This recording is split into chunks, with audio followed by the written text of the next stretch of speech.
Rob Portman, Republican senator from Ohio, announced yesterday, and this was a big surprise, that he will not seek re-election when his term finishes. That's in January of 2023. He cites his frustration with partisan gridlock, saying, quote, "It's a tough time to be in public service." Okay, so within hours of the news, 5 House Republicans have already expressed interest in running for that seat. Wow. Mike Turner, Stivers, Joyce, Wenstrup, Tim Ryan, Democratic strategist, owner of JC Strategies, Jennifer Holsworth-Karp, and Senior Director of Policy at the Conservative Partnership Institute, Rachel Bovard. They join us now to discuss. 2 great friends of the show. Thanks for joining us, guys. Really appreciate it. Good morning. Good morning. Morning. Rachel, let me start with you. I mean, immediately on the right, it kind of became very aware that this is going to be like a battle royale, battle of the century, because I think it really will be a test of the new Republican Party and of the changes that we saw after Election Day. Donald Trump won Ohio by 8 points. It's basically a red state now, absent, Sherrod Brown. And that is going to make it very interesting to see how that plays out. How do you expect that to go forward as we see the different candidates announced? And how is the primary likely to sort itself out in the coming months? Well, this is, you're right, an early test, I think, of the changing shape of the Republican Party. And, I got to say, I have nothing bad to say about Rob Portman. He's had an illustrious 30-year career. But this is a guy, I think, who's recognizing, that, hey, there are eras in politics, and maybe my politics don't necessarily fit with the Republican base. Yes. I mean, this is a guy who ran USTR for George Bush. Like, he was the trade rep for George Bush. So, there's been a transition, and, good on him, I think, for recognizing that. But, I do think that this primary process is going to be very instructive, because is this going to be a party that sort of hinges on to like grievance politics and sort of demagogues issues, or are they going to take the concerns of this new Republican base seriously? Are they going to focus on sort of the working class issues, really double down on sort of the trade agreement side of things, the economic side of things? And that, I think, remains to be seen. Who they nominate here is going to tell us a lot about where the Republican Party is actually going in the next 20 years. Yeah. Right. Jen, how are Dems looking at this? Because I remember back to the Tea Party era, there were a number of times Republicans nominated these like crazy candidates like Sharon Angle and Todd Aiken and what was that girl, Christine, what was her name? You know what I'm talking about? Whitman? No. Anyway, You remember this? O'Donnell. O'Donnell. Yeah. I'm not a witch. And they, yes, that whole era, right? And they lost a number of very winnable seats because they insisted on nominating these like completely insane people. So even in states like Ohio should be a state that Republicans basically have a lock on.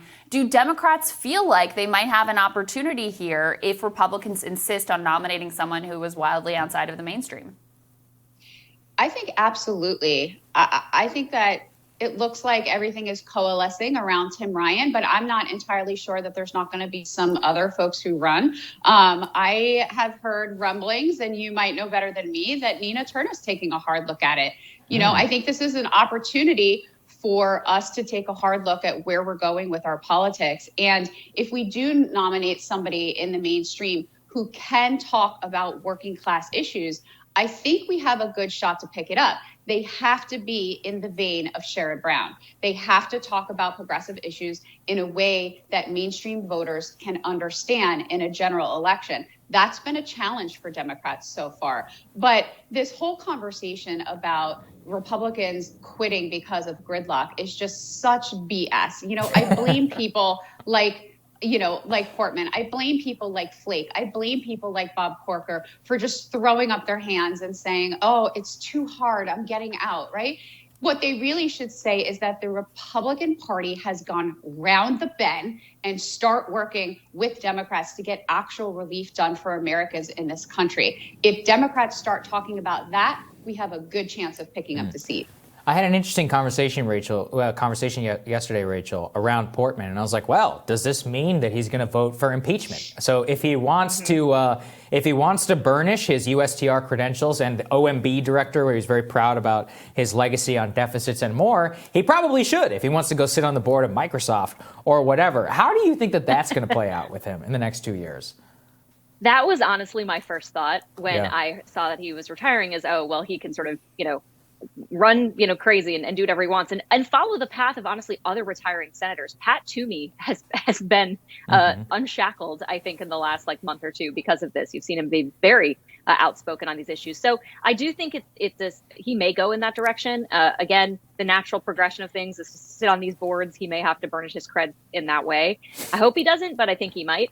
But yeah. I think the other interesting thing here to watch is how Mitch McConnell handles this, because McConnell, I hang Georgia around McConnell's neck in a lot of ways. Same with Arizona. He picks the candidates who run in these seats, and he can because he has a lock on all the money in the Republican Party. Right. And I think he's done a terrible job selecting our candidates. So how he weighs in here and how much I think Republicans let him have influence here. Again, he's trying to veer this Republican Party back into a box that says Chamber of Commerce. And there's a lot of Republicans that don't want to let him. He still has a lot of power here. That's really interesting. I mean, I think McConnell deserves some blame for Georgia because of the way he tried to play the checks thing so cute, and obviously that blew up in their face. I think most of the blame for Georgia, though, goes to Donald Trump, who's running around talking about how your vote basically doesn't count because the election was stolen. So he definitely deserves some blame in that one as well. But Jen, what does the overall Senate landscape look like in this upcoming midterm election? I mean, we know that the election after a new president comes into power, usually very bad for the party that's in the White House. However, Republicans seem to be in a very tough spot.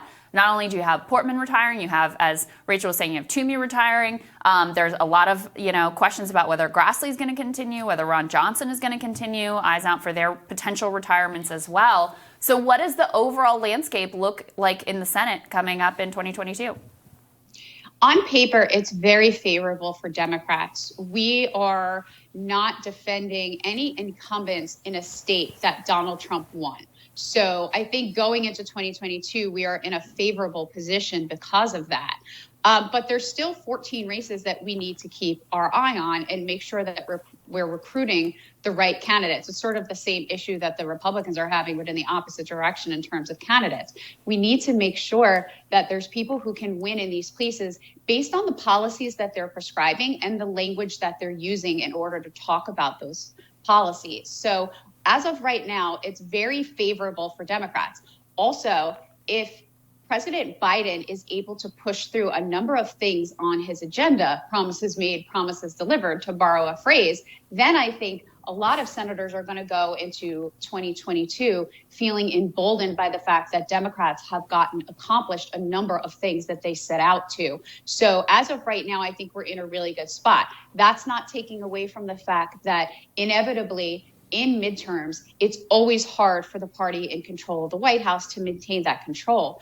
Unfortunately, I think if the Republicans continue down this completely crazy narrative and keep pushing the conspiracies and allow QAnon to take over their state parties, as we're seeing in Arizona, it's going to become increasingly difficult for them to continue to win in places like Georgia and Arizona and quite possibly Ohio. Yeah, well, I think your not comments. A lot of disagreement here. I think your comments about Sherrod Brown are really correct. Sherrod's not perfect, but he is a labor Democrat that is at the center of his politics, and obviously very successful still in Ohio, even as that state has trended to the right. All right, ladies, stick with us. More Team Rising right after this.